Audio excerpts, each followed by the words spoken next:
satellite network, this is Sky One playing the Eliminator game.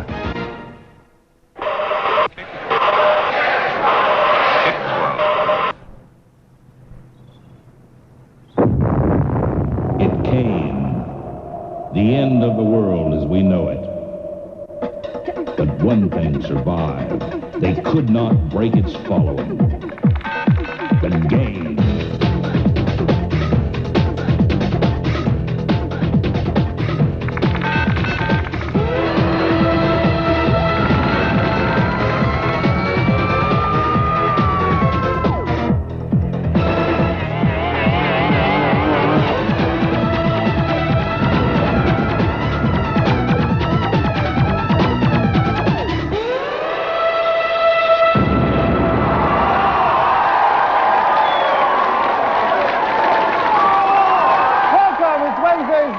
So we've got our second eliminator of the week. Remember Monday? Monday was a Fabaroony show, and Gordon, tall but talented, won through. We need to find somebody who can win through tonight. They will go on to Friday, and they and Gordon will stand toe-to-toe and earn the right to fight the Videators in our very own Beat the Elite. Who's it going to be? We'll find out. There are 5 of them.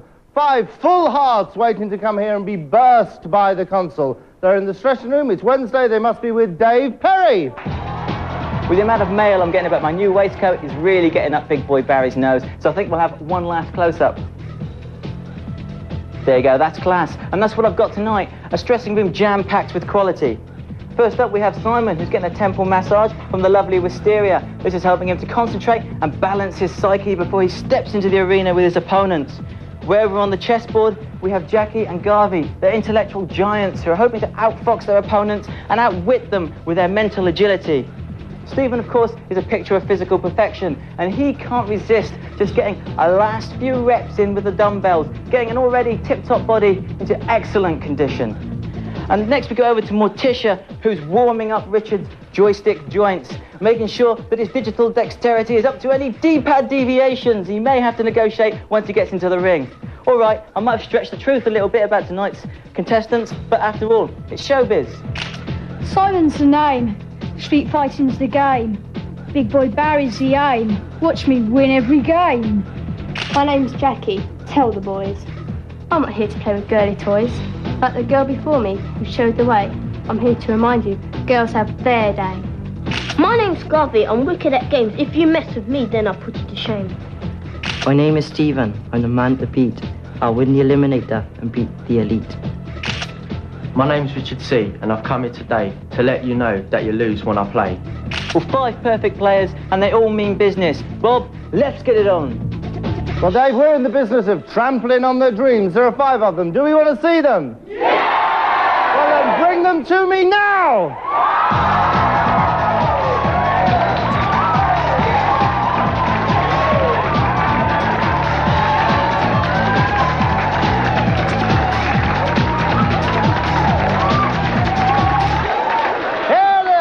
Of them. How are we going to find a winner? 2 small girl, 2 score, bad haircut, bad haircut.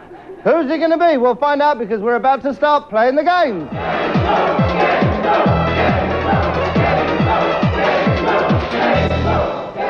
Dave, what a motley crew you brought me. What have we got for them? Well, we're going straight into it, our 5-player game. The computer will randomly give one of our challengers a virus. You'll know he's got it because his character will be covered in spots. All he has to do is chase around and touch the other characters to give them the virus. They don't know how long this is going to go on for. Once we get bored, we'll give them a 10-second countdown. The last person stuck with the virus is going to be walking out of here very sad. Very, very sad indeed. Okay, you know what you've got to do? There are 5 of you. Pretty soon there's only going to be 4. Let's find out who's for the chop. Let's play. Is it going to be green? No, it's gone to blue, and black ran straight over and got the virus off him. That was suicidal. Stephen. Suicidal, he ran over and got the virus off him. You'll notice lots of frog icons pop up. They have different powers. If the challengers run over them, some will help them, some will hinder them.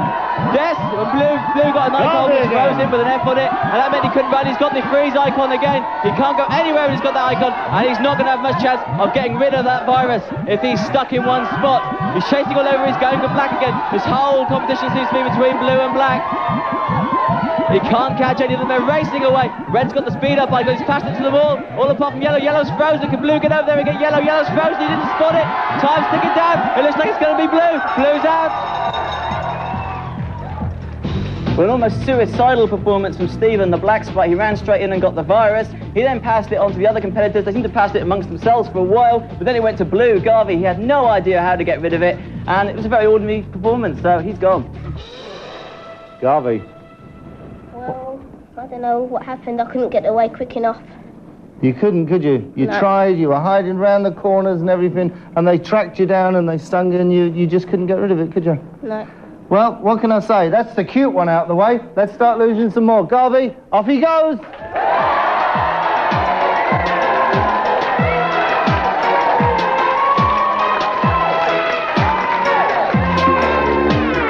That poor little kid, he came on and he was really cute, yeah? He wasn't good enough, all right? There's 4 of them left, we're going to lose another one. Let's play on.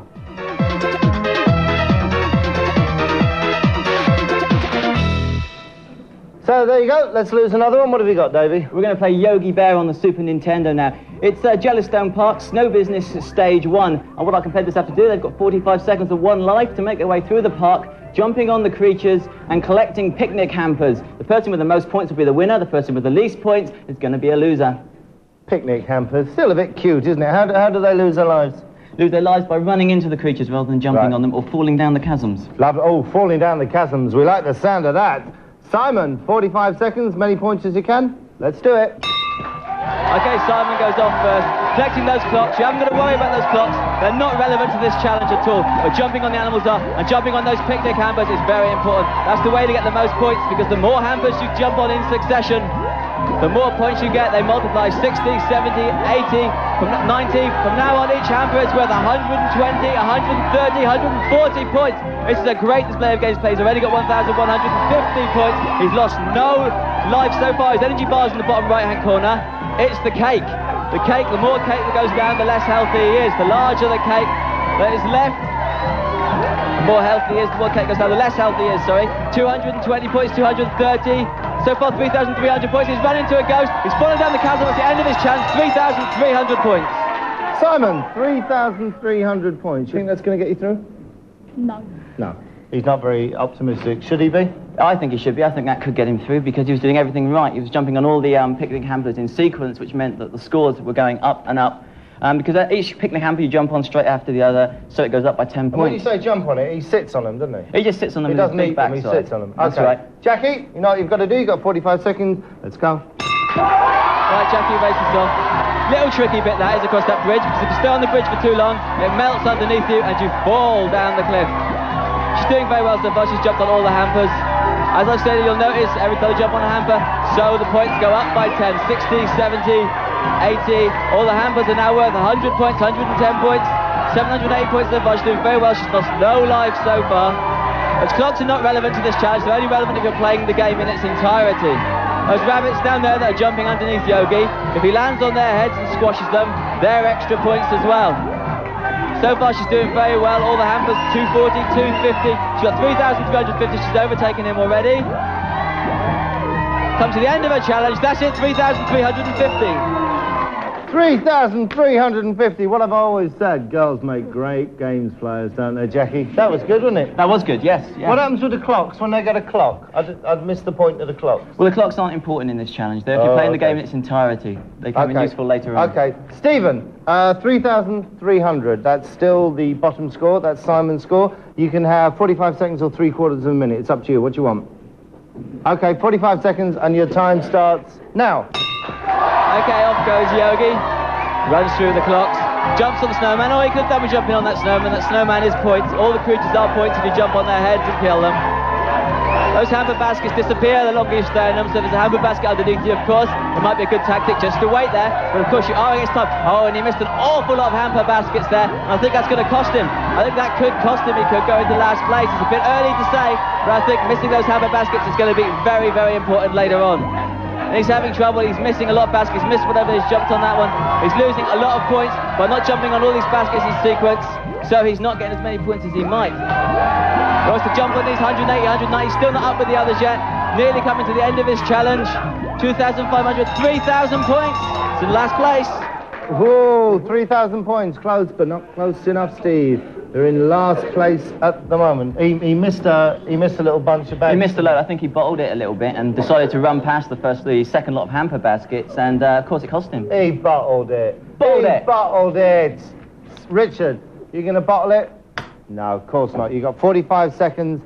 Let's go. Okay, Richard goes charging off with Yogi across the bridge. You can't spend too long on that bridge because it'll melt underneath it. He got the snowman straight away. That's a good move because it's 100 points. And points are going to be very important. It's going to be a very tight challenge, this, because everyone has got very close to each other. They've all got around the 3,000 mark. But Richard's done immaculately so far. He's not missed out on anything. And look at those baskets multiplying. Look at his score going up. Slides across the bridge. Over he goes. Now if he jumps on those bunnies, they'd be worth 100 points each. But he chosen to ignore him because the baskets are now worth 190. That's probably very shrewd. 2,400, 2,600. He's fast approaching Stephen's scores. We catch him down. Yes, he's overtaken Stephen. He knows he's through now.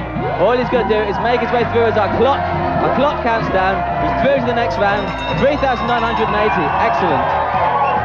Well, Richard was a runaway winner in the end with 3,980 points.